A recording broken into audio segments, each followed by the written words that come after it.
Estupro. A palavra é forte. O crime bárbaro.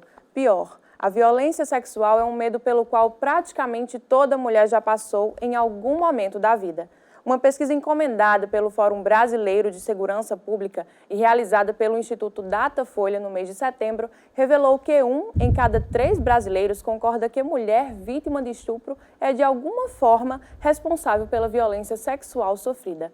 Dos entrevistados, 30% afirmaram que concordavam com a seguinte afirmação: a mulher que usa roupas provocativas não pode reclamar se for estuprada.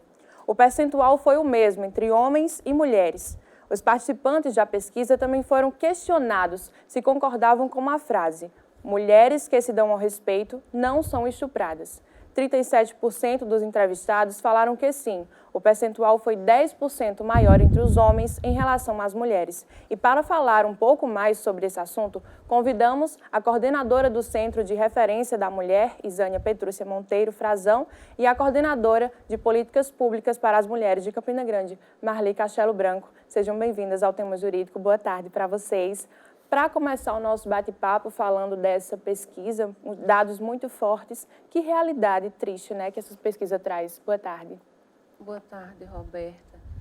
Infelizmente, são dados significativos, porque traz uma realidade de que as mulheres estão sendo vítimas de violência e esses números são extensos, né? E quando se trata de violência contra a mulher, muitas vezes se trata de forma banalizada. Muitas vezes se trata como normal. Então, não existe nada de normal em cometer crimes contra as mulheres. Então, as mulheres que têm sido vítimas de violência, elas sofrem por ser culpabilizadas por tal situação. Então, diante desse contexto, é importante frisar que essa violência ela vem se propagando, certo? E que os crimes cometidos contra as mulheres, eles não são crimes de pequeno potencial ofensivo. Eles são crimes hediondos e, em sua grande maioria, de extrema crueldade, né? E não se estabelece fiança. Então, a nossa sociedade, ela existe entre regras e valores e, a partir do momento em que eu descumpro essas regras e esses valores, através de atos ou crimes, eu tenho que compreender que eu vou me responsabilizar por isso, eu vou ser punido por esse descumprimento. É uma grande questão de consciência também, né? Marli, mas o que vem a ser essa cultura do estupro? Justamente já está impregnado na nossa sociedade que o homem pode tudo. E essa cultura machista está nos nossos dias que a mulher pode ser desrespeitada, a mulher pode ser objeto do homem, ele pode usá-la como bem quiser. Então, usa ao seu bel prazer a mulher como objeto e pode fazer dessa cultura machista o estupro, fazendo da mulher aquele objeto da sua virilidade. Então, a mulher é utilizada, é usada da sua maneira mais viril e mais cruel. E a cultura do estupro está na hierarquia do poder, da sua força. A mulher sendo objeto nas mãos do homem, todavia. É algo que realmente está impregnado na nossa sociedade e é uma triste realidade, né? Mas, Zânia, existem vários mecanismos na sociedade que contribuem, de certa forma, com essa cultura. Você acredita que a publicidade, por exemplo, ou os meios de comunicação influenciam essa cultura? Sim, a cultura do estupro ela está presente nas mais variadas situações, certo? Desde as letras das músicas, desde as cenas de novelas que banalizam a mulher, desde as propagandas de cerveja que rotulam a mulher enquanto objeto. Então, de certa forma, eu acredito que precisa se mudar, desnaturalizar essa cultura machista e patriarcal ainda muito presente em nossa sociedade, né? Em que a cultura do estupro, ela consiste em que o homem acha que ele é dono da situação, do ambiente, e que ele pode cometer o crime de violência sexual.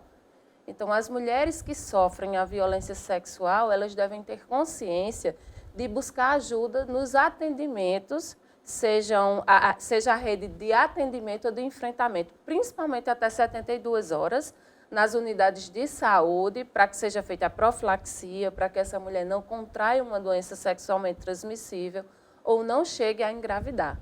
Mas também é importante frisar que a denúncia é de extrema relevância para que esse agressor, para que esse criminoso, esse estuprador, ele seja responsabilizado pelo crime que cometeu, né? Então, ainda se dissemina muito a ideia de que as mulheres são culpabilizadas por quê? Porque elas vão para bares, elas frequentam festas, de que as mulheres elas não devem se relacionar com vários homens, de que essas mulheres elas não devem estar em lugares determinadas horas da noite e que quando essas mulheres vestem roupas curtas ou decotadas, elas estão atraindo a atenção dos homens e pedindo para ser violentadas. E não existe nada de normal nisso. Então, é importante frisar que nós devemos ter consciência e tentar desnaturalizar, desconstruir essa ideia de que a violência contra as mulheres é normal, é algo natural. Muitas pessoas têm essa visão machista, sexista, na verdade. Mas, Marli, você me falava sobre a educação antes do nosso programa começar. Existe uma lei que foi criada recentemente? É na educação, é na base que a gente tem que desconstruir essa cultura machista. E é nas escolas, nas classes iniciais, que deve ser feito isso. Nós temos na educação municipal já uma lei, desde 2012, para ser implementada nas escolas municipais. E fizemos um mapeamento localizando os bairros mais violentos, com maior índice de violência doméstica aqui em Campina Grande. Nós constatamos os bairros e, a partir dessa constatação, levamos para a Secretaria de Planejamento e Secretaria de Educação. E foi feito um trabalho... Um trabalho em conjunto com essas secretarias. Com essas secretarias. Então, o que é que vai ser feito? Foi ampliado creches nesse setor. As mães vão deixar as crianças nessas creches e, a partir daí, essas mães vão ter mais oportunidade de trabalho e as escolas vão ter mais responsabilidade em ficar com essas crianças e essa lei vai ser implementada para que essas mulheres vão trabalhar e essas crianças vão ter mais oportunidade de estudo. Realmente é uma ótima iniciativa. O trabalho que vocês realizam, como é feito esse trabalho? O Centro Estadual de Referência da Mulher é uma política pública específica de atendimento às mulheres em situação de violência doméstica e sexual. Então, essa violência sexual não é apenas aquela que acontece na rua, né? Nos ônibus, nas universidades, enfim. Essa violência também acontece nos ambientes domésticos. As mulheres, elas ainda mantêm uma relação sexual com seus companheiros de forma indesejada, forçada. Então, dentro desse contexto, é considerado como violência sexual.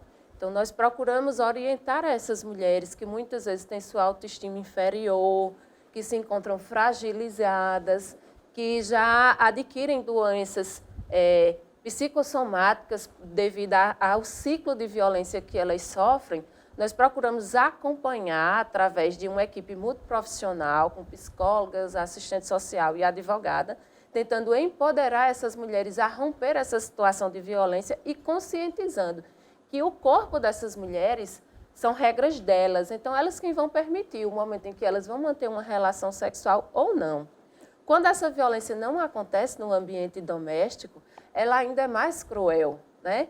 Porque normalmente acontece com pessoas conhecidas, mas quando é com uma pessoa desconhecida, que a sociedade passa a culpabilizar a mulher pela violência sofrida, a apontar essa mulher como culpada pelo crime que ela sofreu. E nós ainda vamos abordar esse tema. A gente vai fazer um pequeno intervalo e volta já já com mais tema jurídico. Voltamos com o programa Tema Jurídico do curso de Direito da Facisa, que hoje debate a questão da violência contra a mulher e a cultura do estupro. O levantamento da pesquisa Datafolha diz que 85% das mulheres entrevistadas têm medo de ser estupradas. Além de afetar a saúde física e psíquica das vítimas diretas, o medo do estupro se coloca como um elemento permanente na vida das mulheres em geral, limitando suas decisões e seu pleno potencial de desenvolvimento e de sua liberdade. Essa pressão psicológica é um grande agravo na vida dessas mulheres? Sim, além de ser um agravante de extrema relevância, isso faz com que as mulheres muitas vezes não cheguem até a denunciar, por medo, por vergonha. Então, enquanto a mulher enquanto sujeito de direito, ela deve compreender que ela foi vítima, que ela sofreu a violência e que deve buscar ajuda em toda a rede de atendimento e de enfrentamento. Nós costumamos dizer que Campina Grande hoje avançou muito no tocante ao enfrentamento à violência contra a mulher, né? Existem 2 centros de referência, um a nível estadual, um a nível municipal, que atende às mulheres em situação de violência, seja doméstica ou sexual. Existe um juizado específico de atendimento às mulheres vítimas de violência doméstica. Existe uma delegacia específica de atendimento às mulheres. Então, a mulher ela tem toda uma rede, todo um aparato, basta que ela busque esse atendimento. Em Campina Grande existe essa estrutura para essas mulheres. Exato. Então, nós conseguimos avançar muito. Então, quando a mulher busca o nosso atendimento enquanto vítima de violência sexual, existe toda uma equipe que vai tentar fortalecer a autonomia dessa mulher, empoderar essa mulher, mostrando que ela foi vítima e não é culpada. E, a partir daí, todo esse atendimento, todo esse trabalho é feito a partir da vontade da mulher. Nós atendemos mulheres a partir de 18 anos, crianças e adolescentes. Se chegarem até o nosso serviço, nós vamos acionar o Conselho Tutelar e o CREAS do bairro onde essa criança reside. Mas é importante destacar que só com essa ajuda profissional a mulher vai conseguir caminhar novamente, ter essa liberdade, né? E essa ajuda profissional também é muito importante. Como funciona o trabalho lá do centro que você coordena, Marli? Além desses equipamentos que a Isânia falou, nós temos ainda no município uma casa-abrigo. O que é essa casa-abrigo? É um local que abriga as mulheres vítimas de violência doméstica e também vítimas de violência sexual. A partir do encaminhamento, da procura das mulheres para o centro de referência, e encaminhadas também pela delegacia, que é uma grande aliada nossa, delegacia, e nós temos também o juizado, onde emite as medidas protetivas. As mulheres ficam na casa-abrigo até que elas estejam prontas para voltarem à sua vida normal. Então, elas passam por todo um acompanhamento, nós temos aqui em Campina Grande, como a Isânia disse, nós temos uma gama de serviços, e nós trabalhamos em rede. Nós temos a rede de atendimento às mulheres e de enfrentamento. E a casa-abrigo é um lugar sigiloso, onde elas ficam acolhidas até sair a medida protetiva. O que é a medida protetiva? Eu digo que é um papel, mas é um papel de suma importância na vida da mulher, porque elas ficam resguardadas, o agressor sai de casa. E ela volta para a sua casa, entendeu? Ela volta para casa e fica resguardada pela polícia militar e pela polícia civil. Esse trabalho realmente é feito muito de mãos importante. dadas com delegacia, juizado e centro de referência. Ainda discutindo sobre o trabalho de vocês e associando esse trabalho à pesquisa que a gente apresentou no início do programa, os pesquisadores do Datafolha fizeram ainda perguntas relacionadas à forma como as polícias lidam com as vítimas de violência sexual. Para 50% dos entrevistados, a Polícia Militar não está bem preparada para atender mulheres que foram estupradas. Em relação ao atendimento da Polícia Civil, 44% dos participantes da pesquisa concordaram que as vítimas são bem acolhidas nas delegacias. 42% dos entrevistados discordaram disso. No dia a dia de vocês, qual avaliação vocês fazem desses dados? A polícia ela está bem preparada para atender essas mulheres? Eu acho que, a nível estadual, né, a Secretaria da Mulher e da Diversidade Humana, juntamente com a Secretaria de Segurança Pública, tem se preocupado em informações no atendimento às mulheres em situação de violência, seja ela doméstica ou sexual. E tem feito capacitações com os profissionais que atuam no atendimento. Então, eu acho que nós temos avançado, tem mudado muito, mas isso não implica dizer que não temos muito a avançar, porque muitas das vezes isso também compete ao profissional ou à profissional que está no atendimento. Então, se eu tenho um posicionamento de um tratamento humanizado a essas vítimas, então, consequentemente, elas vão ser bem tratadas. E você tocou num ponto forte, né? A questão da humanização. Como transformar esse atendimento em algo humanizado? Pois é, na verdade, é sentir na pele o que aquela mulher pode ter sofrido e tentar compreendê-la nas mais variadas formas e tentar ajudá-la. Então, enquanto centro de referência, nós priorizamos sempre o atendimento a essas mulheres de forma humanizada, de forma sigilosa, mostrando a essas mulheres que esse atendimento ele vai ser seguro, né? Passando essa segurança para que elas se sintam confortáveis em estar relatando o que de fato aconteceu, para que as profissionais busquem medidas de enfrentamento através de quê? Da referência e da contrarreferência. Nós costumamos dizer que o centro de referência ele não caminha sozinho, que ele vai precisar da ajuda de toda a rede. Então, uma mulher que toda a rede participe e se integre. Quando uma mulher chega até o nosso serviço, ela não vai só relatar o seu problema, ela vai precisar ser inserida num programa social, como o programa Bolsa Família, inserida num programa habitacional, ela vai necessitar de um atendimento médico com relação à sua saúde, então, muitas vezes chega lesionada. Todo o suporte, não é isso? Exato. E, Marli, você acredita que esse sigilo ele é importante no atendimento às mulheres? O acolhimento e o sigilo são de suma importância. E nós vimos nas delegacias, é o que nós dissemos sempre, nós precisamos de uma equipe multidisciplinar para que isso se concretize e ainda nós padecemos da falta dessa equipe. Inclusive, as nossas delegadas sempre dizem, nós precisamos de uma equipe multidisciplinar. Nós temos ainda pessoas treinadas, mas precisamos para que isso se concretize com um trabalho mais humanizado. E ainda nós não temos. Apesar de existir essa luta, existir um trabalho voltado com essas equipes, mas ainda falta essa equipe multidisciplinar para que dê essa atenção. Para que o trabalho fique mais integrado. Um trabalho que fique mais integrado, mais complexo. Existem, assim, atendimentos, existem pessoas de áreas jurídicas que trabalham com esse sentido, mas falta aquela equipe no momento. Apesar que nos centros de referência existe essa equipe, nas delegacias tem pessoas treinadas, mas você chega num plantão à noite, a mulher vem com uma gama de problemas, e tem assim, um policial só para atender várias pessoas, e tem só um policial, são muitos problemas, e não tem aquela equipe multidisciplinar então, para ajudar naquele apesar dos avanços, ainda há muito que se evoluir. Ainda falta muito a se evoluir. A gente vai fazer um pequeno intervalo e daqui a pouco voltamos com mais tema jurídico. Quando se fala em estuprador, é recorrente que a imagem seja de um sujeito doente, um psicopata, um monstro, à espreita perseguindo mulheres na rua. Mas a maioria dos casos de violência é praticada por homens considerados pessoas comuns pela sociedade.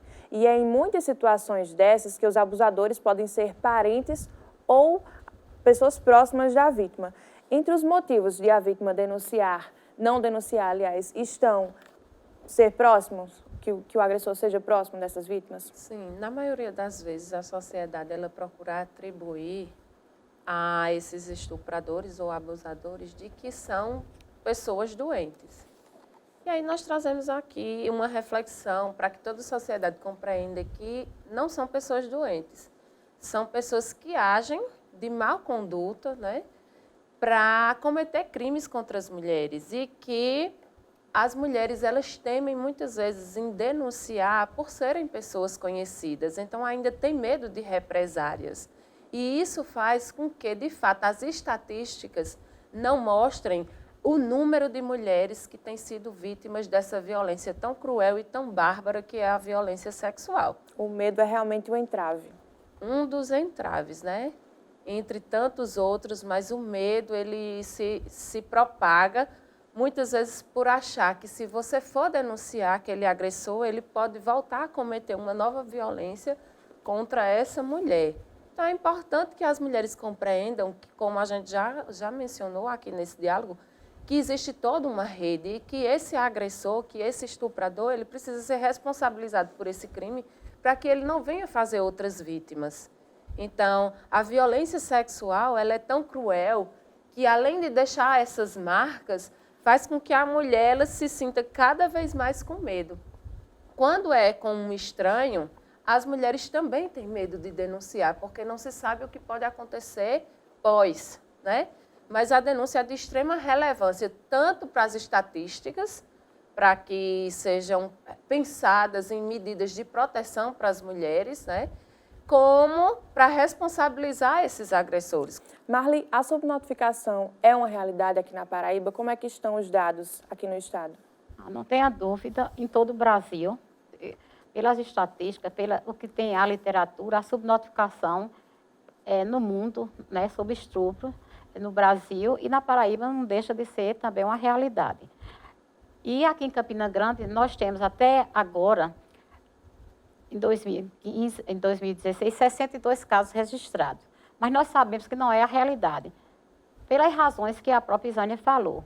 As mulheres têm medo, as mulheres têm receio, porque sempre são pessoas, geralmente pessoas conhecidas, e os casos são mais com adolescentes e crianças, sempre é o pai, o padrasto, uma pessoa, um vizinho, uma pessoa de casa, da família. Então é difícil o medo, o temor. E a questão do julgamento também, né? Porque elas podem ser julgadas pela sociedade. Como são julgadas pela sociedade, pelo próprio a questão do que vem pós, é o mais difícil. É como vai se enfrentar. Até por E a conta represália. desses agressores, né? Agressores, que podem voltar a agir novamente. Por isso que o apoio da polícia também é importante. É necessário. E a confiança que deve ter na polícia, porque tem que ter a confiabilidade, porque senão o crime vai ficar sempre impune. A mulher tem que ter confiança, tem que ter um trabalho de confiança, porque senão vai ficar sempre impune. Com relação aos altos índices de estupros no país, essa cultura do estupro ela pode ser negada muitas vezes por medo das mulheres sentirem represália? Na verdade, as mulheres ainda têm medo da impunidade. Elas têm medo de fazer a denúncia e esses agressores eles ficarem impunes. Mas a nível de informação, trazendo para a nossa realidade, um exemplo bem próximo foram os crimes que aconteceram na cidade de Queimadas, não só com relação ao estupro coletivo, em que 10 homens cometeram violência sexual com 5 mulheres, ocasionando o assassinato de 2, e logo em seguida, no mesmo ano, em 2012, veio o crime da jovem Analice, também um estupro seguido de morte. E todos esses estupradores eles foram responsabilizados e penalizados diante da lei. Então, é importante que as mulheres compreendam que se existe uma impunidade, mas que hoje esse quadro tem mudado. A justiça ela tem buscado responsabilizar cada vez mais os estupradores. Então, é importante destacar que, no ato da denúncia, a justiça ela vai ter a competência de buscar informações e penalizar esse agressor. Então, não necessariamente, a gente não pode generalizar que todos os casos ficaram impunes, mas que ainda existe essa questão da impunidade, de fato. Infelizmente, é uma triste realidade, né, Marli? Que vocês convivem diariamente com isso. A gente convive. Isso é recorrente se dizer assim, o crime no Brasil é impune. É mais fácil punir assim, quando tem um homicídio, porque tem um corpo, não é isso? É mais fácil punir um roubo, um carro, porque existe o seguro, se vai atrás. E quando tem um estupro, o que é que se procura? Então, por isso que as mulheres ficam descrentes. Mas é como a Isânia disse, quando se tem realmente um caso que a justiça diz, eu vou procurar, eu vou atrás, se tem um caso assim de grande repercussão, é mais fácil. Como o caso do Rio, não é? Que ficou na mídia, tudo foi mais fácil. Agora, quando fica entre 4 paredes somente, e não se tem uma testemunha, fica mais difícil. Por isso que as mulheres ficam desacreditadas. Mas o Brasil, a cultura está mudando. E a justiça também. Aos poucos, nós temos muitas leis. Nós temos a lei Maria da Penha, nós temos a lei do feminicídio. Então, gradualmente, nós temos que acreditar que nós vamos mudar com essa cultura da impunidade no Brasil. Realmente, nós temos que acreditar. E qual orientação, Isânia, você deixa assim, para as mulheres que passam por essa triste realidade? O que é que elas devem fazer? O primeiro passo realmente é a denúncia? O primeiro passo é buscar ajuda nos mecanismos de atendimento, principalmente até 72 horas, em uma unidade de saúde, né? Para que veja essa questão da saúde da mulher, para que ela não contraia uma doença sexualmente transmissível. E, em segundo momento, ver essa questão da denúncia. A denúncia é de extrema relevância, mas que não fique só no atendimento com relação à saúde corporal e na denúncia, porque nós sabemos que essa violência ela deixa sequelas na vida das mulheres E o reflexo disso pode se agravar. Então, é importante que essas mulheres busquem os centros de referência, onde existe uma equipe multiprofissional que vai tentar empoderar essas mulheres, ajudá-las a romper essa situação e ter uma vida normal, uma vida livre e digna, longe de toda e qualquer situação de violência. Muito bem. Foi muito importante esse debate, essa discussão que nós fizemos hoje aqui. Nós agradecemos a presença de vocês, desejamos bom trabalho, né, que esse trabalho de vocês continue sendo feito aí nos próximos dias e que mais mulheres se conscientizem da importância da denúncia. O programa Tema Jurídico fica por aqui. Agradecemos sua audiência aqui na TV Itararé. Esperamos ter contribuído para esclarecer suas dúvidas. Se você tem alguma sugestão de tema, nos envie. Curta nossa fanpage e siga nosso canal no YouTube. Bom fim de semana. Tchau, tchau.